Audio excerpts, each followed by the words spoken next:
Good day to all, welcome sa aking YouTube channel. Samahan nyo ako, maglilinis tayo ng headlight ng sasakyan. So ito yung mga kailangan natin, face mask, kailangan ises, tape, foam, sa itong Guapo. Try natin gamitin tong headlight restorer ng Guapo kung talagang mapapalinaw niya yung headlight natin.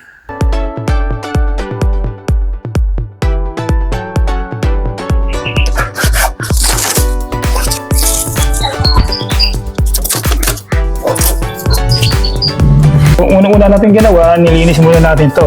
Ready na siya. Dry na siya. Pero talagang malabo no? So ngayon, base sa pagsisearch ko, applyan natin siya. Ay! Napalakas!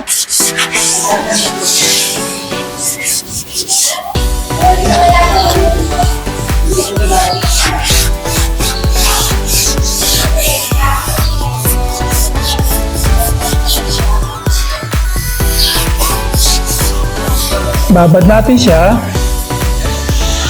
Ang lawan natin ng tubig sampulan natin. Sample lang, hindi pa natin naiisis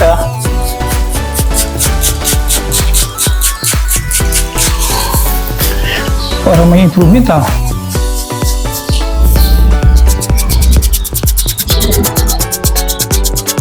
Gamitin natin ang basahan.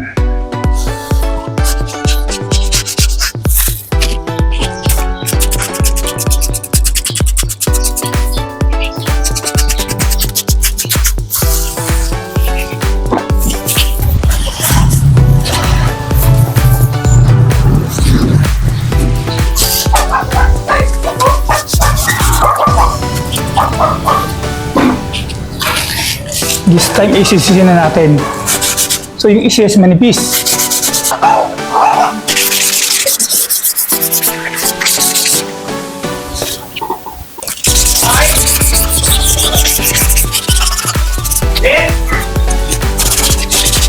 Ginamita ko na siyang isis para luminaw siya konti. So, second coating na siya. Inisis ko na.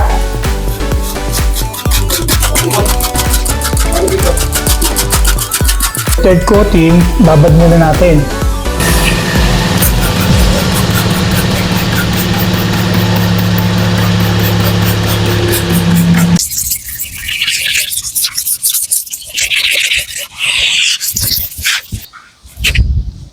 Puro coating tayo. Tingnan natin Mukhang maganda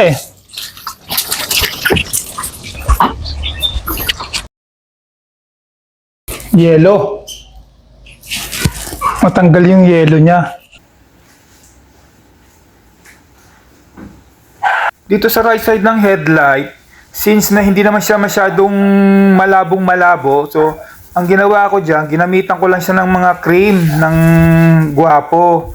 So nag-apply lang ako ng mga twice. Tapos ginamitan ko lang ng microfiber cloth, tapos inanlawan. So medyo okay naman siya, natanggal niya yung yellowish, saka malinaw. Okay na rin pala itong mga ginamit kong product. Yung dalawang headlight ng kotse, luminaw na. Pero meron akong i-reveal na secret na talagang na-amaze ako sa resulta.